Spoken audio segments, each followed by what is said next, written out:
77 ವರ್ಷದ ಪತ್ನಿಯನ್ನ ಕೊಲೆ ಮಾಡಿ ತಾನೂ ಕೂಡ ಆತ್ಮಹತ್ಯೆ ಮಾಡಿಕೊಂಡಿದ್ದಾನೆ ವೃದ್ಧ. ಬೆಂಗಳೂರಿನ ಸಂಪಿಗೆಹಳ್ಳಿ ಪೊಲೀಸ್ ಠಾಣೆ ವ್ಯಾಪ್ತಿಯಲ್ಲಿ ಘಟನೆ ನಡೆದಿದೆ.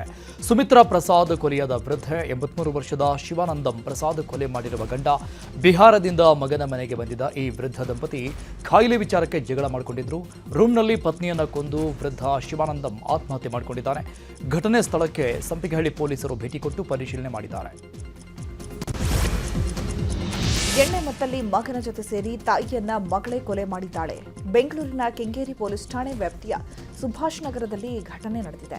75 ವರ್ಷದ ಜಯಮ್ಮ ಕೊಲೆಯಾದ ವೃದ್ಧೆ ಮಗ ವಿಕಾಸ್ ಜೊತೆ ಸೇರಿ ಭಾಗ್ಯಮ್ಮ ಎಂಬ ಮಹಿಳೆ ತನ್ನ ತಾಯಿಯನ್ನ ಕೊಲೆ ಮಾಡಿದ್ದಾಳೆ. ಜೂನ್ 21ರಂದು ಈ ಘಟನೆ ತಡವಾಗಿ ಬೆಳಕಿಗೆ ಬಂದಿದ್ದು, ಮದ್ಯಪಾನಕ್ಕೆ ಅಡಿಕ್ಟ್ ಆಗಿತ್ತು ಕೊಲೆಯಾದ ಮಹಿಳೆ ಫ್ಯಾಮಿಲಿ. ಇದೇ ವಿಚಾರಕ್ಕೆ ತಾಯಿ ಮಗಳ ಮಧ್ಯೆ ಜಗಳ ಆಗಿತ್ತು. ಆಸ್ತಿ ಮಾರಿ ಕುಡಿತೀಯಾ ಅಂತ ಜಗಳ ತೆಗೆದಿದ್ಲು ಭಾಗ್ಯಲಕ್ಷ್ಮಿ. ಈ ವೇಳೆ ಮಾತಿಗೆ ಮಾತು ಬೆಳೆದು ಮಗ ವಿಕಾಸ್ ಜೊತೆ ಜಯಮ್ಮರನ್ನ ಭಾಗ್ಯಮ್ಮ ಕೋಲಿನಿಂದ ಹೊಡೆದು ಹತ್ಯೆ ಮಾಡಿದ್ದಾರೆ. ಸದ್ಯ ಆರೋಪಿಗಳನ್ನು ಪೊಲೀಸರು ಬಂಧಿಸಿದ್ದಾರೆ.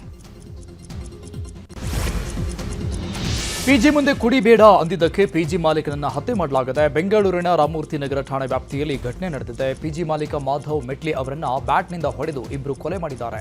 ಮೃತ ಮಾಧವ್ ಮೆಟ್ಲಿ ಕಸ್ತೂರ್ಬಾ ನಗರದಲ್ಲಿ ಪಿಜಿ ನಡೆಸ್ತಾ ಇದ್ರು. ಸದ್ಯ ಕೊಲೆ ಆರೋಪಿಗಳನ್ನ ಪೊಲೀಸರು ಬಂಧನ ಮಾಡಿ ತನಿಖೆ ಮಾಡುತ್ತಿದ್ದಾರೆ. ಕೆಳಗಡೆ ಕ್ಲೀನ್ ಮಾಡ್ಕೊಂಡಿದ್ದೆ ಮನೇನ, ಸೌಂಡ್ ಬಂತು, ತುಂಬ ಗಲಾಟೆ. ಏನಂತ ನಾನು ಗೇಟ್ ತೆಗೆದು ಸುಮ್ಮನೆ ಹಂಗೆ ಪೀಪ್ ಮಾಡಿದಷ್ಟೇ. ನಾನು ಅಂದ್ಕೊಂಡಿದ್ದು ಈ ಬಾರಿಂದ ಯಾರೋ ಕುಡುಕರು ಹೊಡೆದಾಡ್ತಾ ಇದ್ದಾರೆ, ನೆಲದ ಮೇಲೆ ಹಾಕ್ಕೊಂಡು ಹೊಡಿತಾ ಇದ್ದಾರೆ ಅಂತ ನಾನು ಅಂದ್ಕೊಂಡು ಯಾಕೆ ಬೇಕು ಕುಡುಕರ ಜೊತೆ ಅಂತ ನಾವು ನೋಡಿದ್ರೇನು ನಾನು ಹಾಗೆ ಹೊರಟೋದೆ ಮನೆ ಒಳಗಡೆ. ಬೇಡಪ್ಪ ಈ ಸವಾಸ, ಇವ್ರನ್ನ ತಡೆಯೋಕೆ ಹೋಗಿ ನಮಗೇನಾದರೂ ಆಗುತ್ತೆ ಅನ್ನೋ ಭಯ ನನಗೆ. ಕೆಳಗಡೆ ಕ್ಲೀನ್ ಮಾಡ್ಕೊಂಡಿದ್ದೆ ಮನೇನ, ಸೌಂಡ್ ಬಂತು.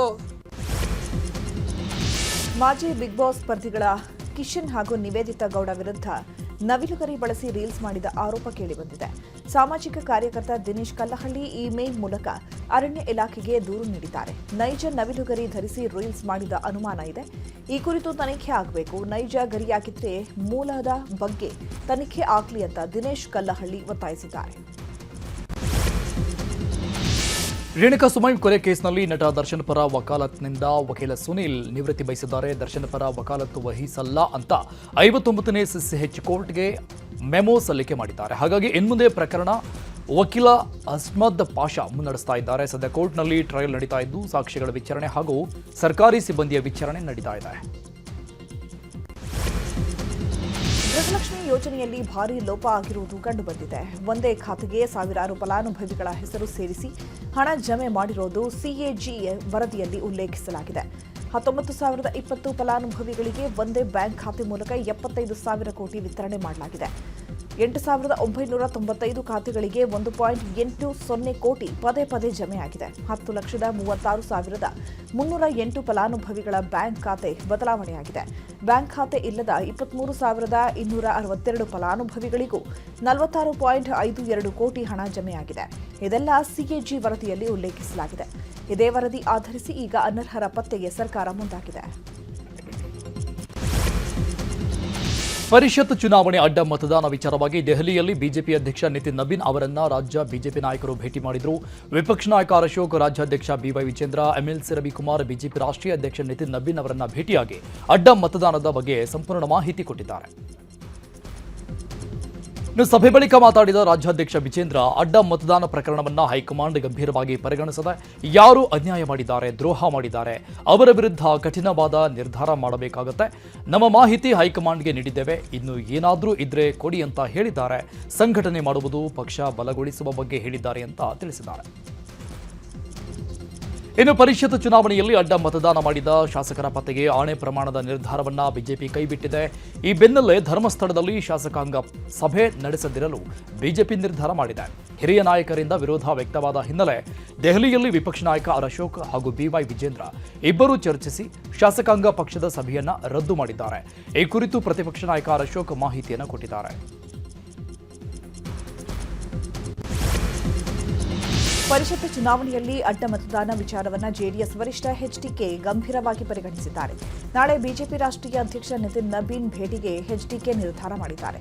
ಅಡ್ಡ ಮತದಾನ ಮಾಡಿಸಿದವರು ಯಾರು, ಬಿಜೆಪಿ ಹಾಗೂ ಜೆಡಿಎಸ್ನಿಂದ ಯಾರೆಲ್ಲ ಅಡ್ಡ ಮತದಾನ ಮಾಡಿದ್ದಾರೆ, ಜೆಡಿಎಸ್ ಬಿಜೆಪಿ ಮುಂದಿನ ದಿನಗಳಲ್ಲಿ ಒಟ್ಟಾಗಿ ಹೇಗೆ ಹೋಗಬೇಕು, ಯಾವ ರೀತಿ ಒಗ್ಗಟ್ಟಿನಿಂದ ಹೋರಾಟ ಮಾಡಬೇಕು ಅಂತ ನಿತಿನ್ ಜೊತೆ ಚರ್ಚೆ ನಡೆಸಲಿದ್ದಾರೆ ಎನ್ನಲಾಗಿದೆ. ಸಿಎಂ ಡಿಕೆ ಶಿವಕುಮಾರ್ ಹಾಗೂ ಕೇಂದ್ರ ಸಚಿವ ಕುಮಾರಸ್ವಾಮಿ ನಡುವೆ ಬಿಡದಿ ದಂಗಲ್ ಈಗ ತಾರಕಕ್ಕೇರಿದೆ. ಟೌನ್ಶಿಪ್ ಯೋಜನೆ ವಿಚಾರವಾಗಿ ಇಬ್ಬರ ಮಧ್ಯೆ ಪಂಥಾಹ್ವಾನದ ಜಟಾಪಟಿ ಜೋರಾಗಿದೆ.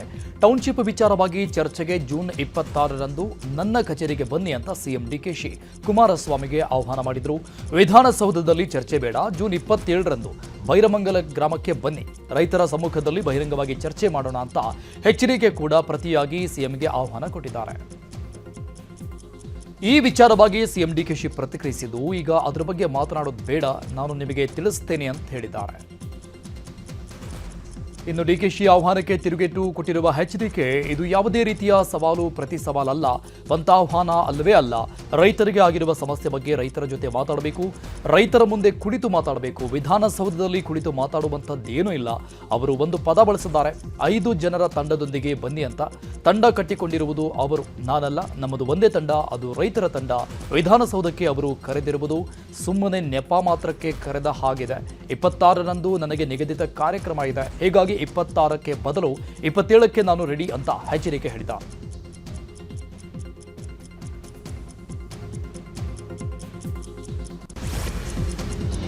ಮುಖ್ಯಮಂತ್ರಿಗಳ ಪಂಥಾಹ್ವಾನಕ್ಕೆ ಕುಮಾರಸ್ವಾಮಿ ಸಿದ್ಧವಾಗಿದ್ದಾರೆ. ಚರ್ಚೆಗೆ ಭೈರಮಂಗಲ ಸರ್ಕಲ್ಗೆ ಬನ್ನಿ ಅಂತ ಸಿಎಂಗೆ ನಿಖಿಲ್ ಕುಮಾರಸ್ವಾಮಿ ಸವಾಲ್ ಹಾಕಿದ್ದಾರೆ.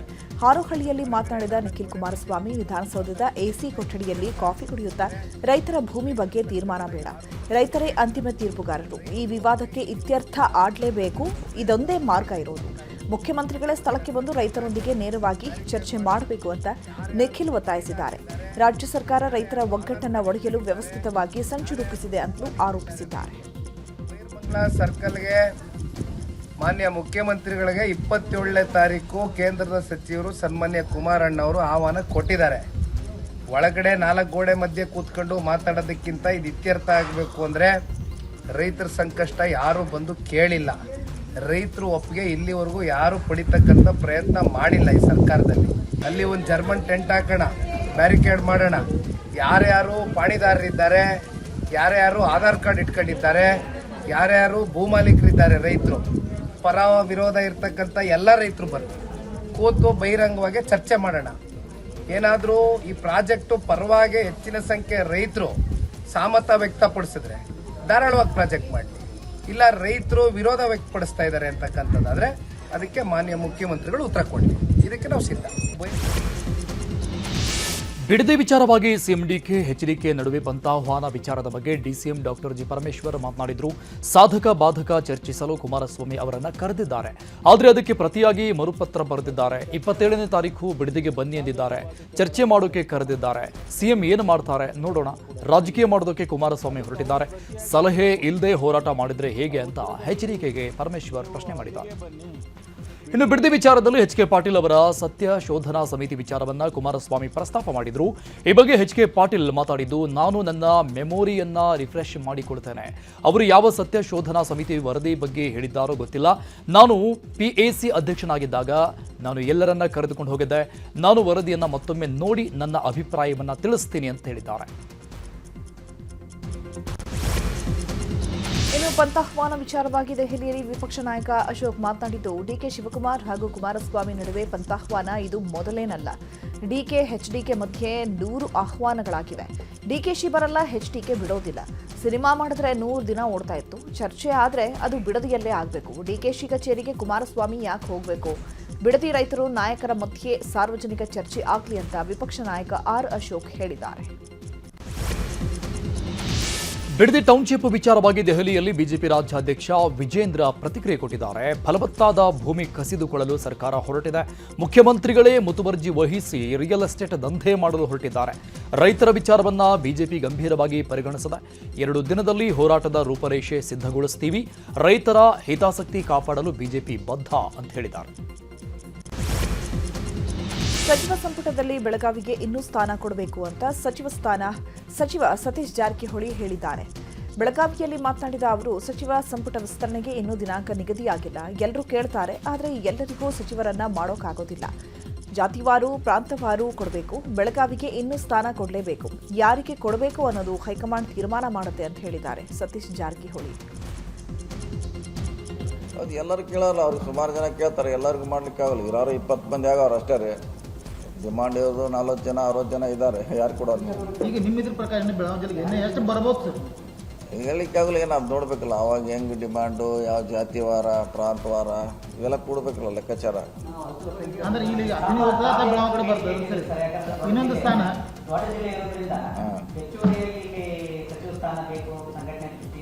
ಅಲ್ಲಲ್ಲ, ಒಂದಂತಿ ಕನಿಷ್ಠ ಕೊಡಲೇಬೇಕು, ಪ್ರಶ್ನೆ ಇಲ್ಲ. ಒಂದಂತಿ ನಾವು ಕೂಡ ಹೇಳಿದ್ರು, ಒಂದಂತಿ ಕನಿಷ್ಠ ಕೊಡಲೇಬೇಕು.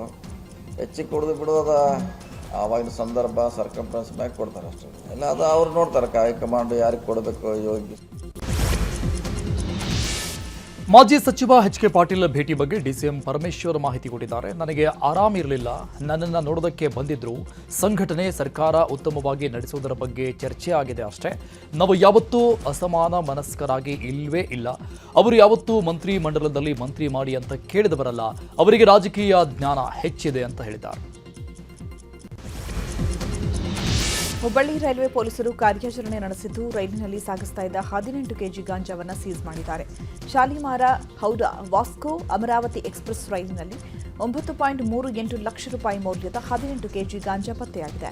ಹೌರಾದಿಂದ ಹುಬ್ಬಳ್ಳಿಗೆ ಬಂದ ರೈಲಿನಲ್ಲಿ ಪತ್ತೆಯಾಗಿದೆ. ಈ ಸಂಬಂಧ ಹುಬ್ಬಳ್ಳಿ ರೈಲ್ವೆ ಪೊಲೀಸ್ ಠಾಣೆಯಲ್ಲಿ ಪ್ರಕರಣ ದಾಖಲಾಗಿದೆ. ಬೀದರ್ನ ಗೊರನಹಳ್ಳಿ ಬಿ ಗ್ರಾಮದ ಬಳಿ ಘನತ್ಯಾಜ್ಯ ಸುರಿತಾ ಇರುವುದಕ್ಕೆ ಬೀದರ್ ಮಹಾನಗರ ಪಾಲಿಕೆ ವಿರುದ್ಧ ಗ್ರಾಮಸ್ಥರು ಆಕ್ರೋಶ ವ್ಯಕ್ತಪಡಿಸಿದ್ದಾರೆ. ತ್ಯಾಜ್ಯ ಸಂಸ್ಕರಣಾ ಘಟಕಕ್ಕೆ ಬೀಗ ಹಾಕಿ ಪ್ರತಿಭಟನೆ ಮಾಡಿದ್ದಾರೆ. ಬೀದರ್ ನಗರದಲ್ಲಿನ ಕಸವನ್ನು ತಂದು ಗೊರ್ನಹಳ್ಳಿ ಬಿ ಗ್ರಾಮದ ಕೊಳಚೆ ನೀರು ಸಂಸ್ಕರಣಾ ಘಟಕದ ಪಕ್ಕದಲ್ಲೇ ಹಾಕ್ತಾ ಇರುವುದಕ್ಕೆ ತೀವ್ರ ವಿರೋಧ ವ್ಯಕ್ತವಾಗಿದೆ. ಕಸ ಸುರಿಯೋದನ್ನು ತಕ್ಷಣ ನಿಲ್ಲಿಸುವಂತೆ ಗ್ರಾಮಸ್ಥರು ಒತ್ತಾಯಿಸಿದ್ದಾರೆ.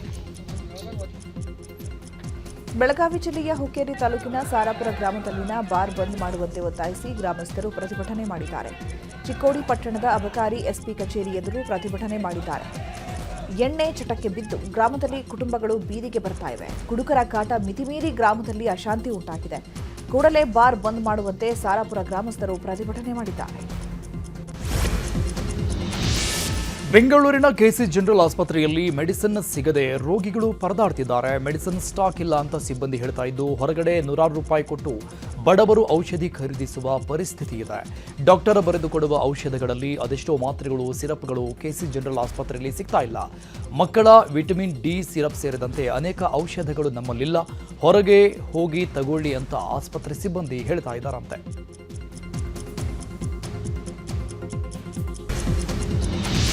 ಚಿನ್ನ ಖರೀದಿಸುವ ನೆಪದಲ್ಲಿ ಕಳ್ಳತನಕ್ಕೆ ಯತ್ನಿಸಿದ ಮಹಿಳೆಯರಿಗೆ ಜನ ಹಿಗ್ಗಾಮುಗ್ಗಾ ಥಳಿಸಿದ್ದಾರೆ. ಬೆಳಗಾವಿ ಜಿಲ್ಲೆಯ ಯರಗಟ್ಟಿ ತಾಲೂಕಿನ ಬೆನಕಟ್ಟಿ ಗ್ರಾಮದಲ್ಲಿ ಈ ಘಟನೆ ನಡೆದಿದೆ. ಗ್ರಾಮದ ಜ್ಯುವೆಲರಿ ಶಾಪ್ಗೆ ಬಂಗಾರ ಖರೀದಿ ಮಾಡುವ ನೆಪದಲ್ಲಿ ಬಂದಿದ್ದ ಮಹಿಳೆಯರು ಚಿನ್ನವನ್ನ ಬಾಯಲ್ಲಿ ಇಟ್ಕೊಂಡು ಎಸ್ಕೇಪ್ ಆಗಲು ಯತ್ನಿಸಿದರು.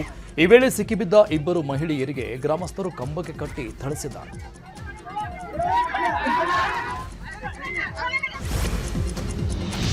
ಬೆಳಗಾವಿ ಜಿಲ್ಲೆಯ ಹುಕ್ಕೇರಿ ತಾಲೂಕಿನ ಸಾರಾಪುರ ಗ್ರಾಮದಲ್ಲಿನ ಬಾರ್ ಬಂದ್ ಮಾಡಿಸುವಂತೆ ಒತ್ತಾಯಿಸಿ ಗ್ರಾಮಸ್ಥರು ಪ್ರತಿಭಟನೆ ಮಾಡಿದ್ದಾರೆ.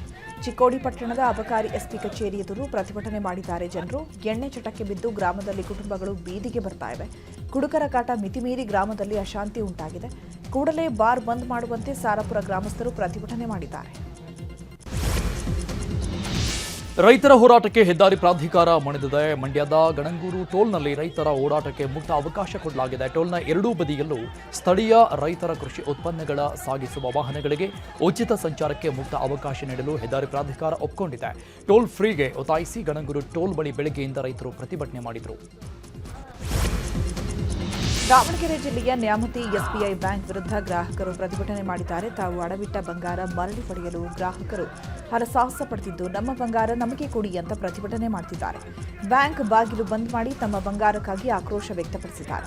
2024 ಅಕ್ಟೋಬರ್ 26ರಂದು ಎಸ್ಬಿಐ ಬ್ಯಾಂಕ್ನಲ್ಲಿ 12.95 ಕೋಟಿ ಮೌಲ್ಯದ 17.705 ಕೆಜಿ ಚಿನ್ನಾಭರಣ ಕಳುವಾಗಿತ್ತು. ಪ್ರಕರಣವನ್ನ ಭೇದಿಸಿ ಚಿನ್ನವನ್ನ ವಶಪಡಿಸಿಕೊಂಡು ಆರೋಪಿಗಳನ್ನು ಬಂಧಿಸಿದ ಪೊಲೀಸರು ಚಿನ್ನಾಭರಣವನ್ನ ಬ್ಯಾಂಕ್ಗೆ ಹಸ್ತಾಂತರ ಮಾಡಿದರು. ಚಿನ್ನವನ್ನ ಬ್ಯಾಂಕ್ಗೆ ಒಪ್ಪಿಸಿದ್ರು ಗ್ರಾಹಕರ ಕೈಗೆ ಇನ್ನೂ ಸೇರಿಲ್ಲ. ಹಾಗಾಗಿ ನಮ್ಮ ಚಿನ್ನಾಭರಣವನ್ನ ನಮಗೆ ಕೊಡಿ ಅಂತ ಗ್ರಾಹಕರು ಬ್ಯಾಂಕ್ ಮುಂದೆ ಪ್ರತಿಭಟನೆ ಮಾಡಿದ್ದಾರೆ.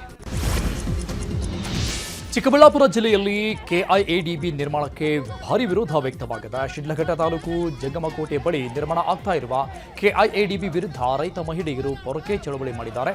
ಚಿಕ್ಕಬಳ್ಳಾಪುರ ಜಿಲ್ಲಾಡಳಿತ ಮುಂಭಾಗ ಪ್ರತಿಭಟನೆ ಮಾಡಿ ಆಕ್ರೋಶ ವ್ಯಕ್ತಪಡಿಸಿದ್ದಾರೆ. ಚಿತ್ರದುರ್ಗ ನಗರದ ಸರ್ಕಾರಿ ಸಾರಿಗೆ ಬಸ್ ನಿಲ್ದಾಣದಲ್ಲಿ ಬಸ್ನಲ್ಲಿ ಚಿಲ್ಲರೆ ಕೊಡುವ ವಿಚಾರಕ್ಕೆ ವಾಗ್ವಾದ ನಡೆದಿದೆ. ಪ್ರಯಾಣಿಕನನ್ನ ಕೆಎಸ್ಆರ್ಟಿಸಿ ಚಾಲಕರು ಹಾಗೂ ನಿರ್ವಾಹಕರು ತಳ್ಳಾಡಿದ್ದಾರೆ. ಬಸ್ ನಿಲ್ದಾಣದಲ್ಲಿ ತಳ್ಳಾಡಿ ಹಲ್ಲೆಗೆ ಯತ್ನಿಸಿದ್ದಾರೆ ಸಿಬ್ಬಂದಿ.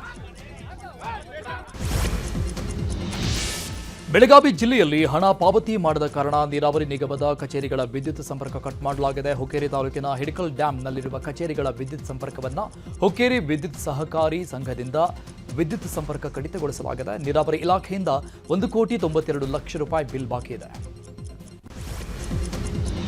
ಮೈಸೂರಿನ ಪಿರಿಯಾಪಟ್ಟಣ ತಾಲೂಕು ಲಕ್ಷ್ಮೀಪುರ ಗ್ರಾಮದಲ್ಲಿ ಮರವೇರಿ ಚಿರತೆ ಕೂತಿದೆ. ಬೇಟೆಗಾಗಿ ಹೊಂಚು ಹಾಕಿ ಕೂತಿದ್ದ ಚಿರತೆಯನ್ನು ಕಂಡು ಗ್ರಾಮಸ್ಥರು ಬೆಚ್ಚಿ ಬಿದ್ದಿದ್ದಾರೆ.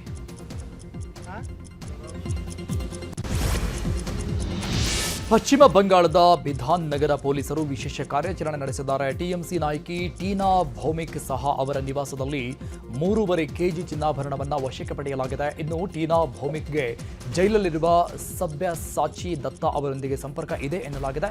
ಟಿಎಂಸಿ ಮಾಜಿ ಶಾಸಕ ಸಬ್ಯಾಸಾಚಿ ದತ್ತ ಅವರ ಸುಲಿಗೆ ಪ್ರಕರಣದ ತನಿಖೆ ಹಿನ್ನೆಲೆ ದಾಳಿ ಮಾಡಿರುವ ಪೊಲೀಸರು ಚಿನ್ನಾಭರಣವನ್ನು ವಶಕ್ಕೆ ಪಡೆದಿದ್ದಾರೆ. ತಮಿಳುನಾಡು ಸಿಎಂ ಜೋಸೆಫ್ ವಿಜಯ್ ವಿಧಾನಸಭೆಯಲ್ಲಿ ಫಿಲ್ಮ್ನಂತೆ ಸನ್ನೆ ಮಾಡಿದ್ದಾರೆ. ಈ ಮೂಲಕ ಚುನಾವಣೆಗೂ ಮುನ್ನ ಸ್ಟಾಲಿನ್ ಮಾಡಿದ್ದ ಸನ್ನೆಗೆ ಟಾಂಗ್ ಕೊಟ್ಟಿದ್ದಾರೆ. ವಿಧಾನಸಭೆಯಲ್ಲಿ ಸ್ಪೀಕರ್ ಅನುಮತಿ ಪಡೆದ ಸಿಎಂ ವಿಜಯ್ ಫಿನಿಶ್ ಎಂಬ ಸನ್ನೆ ಮಾಡಿ ಡಿಎಂಕೆಗೆ ಟಾಂಗ್ ಕೊಟ್ಟಿದ್ದಾರೆ. ಈ ವೇಳೆ சதனದಲ್ಲಿ ಟಿವಿಕೆ ಪಕ್ಷದ ಶಾಸಕರು ಎಂಜಾಯ್ ಮಾಡಿದ್ದಾರೆ. எல்லாரும் போயிட்டாங்க. பர்மிஷன் பண்ணலாமா? பண்ணலாம், ஒன்றும் தப்பு இல்லை.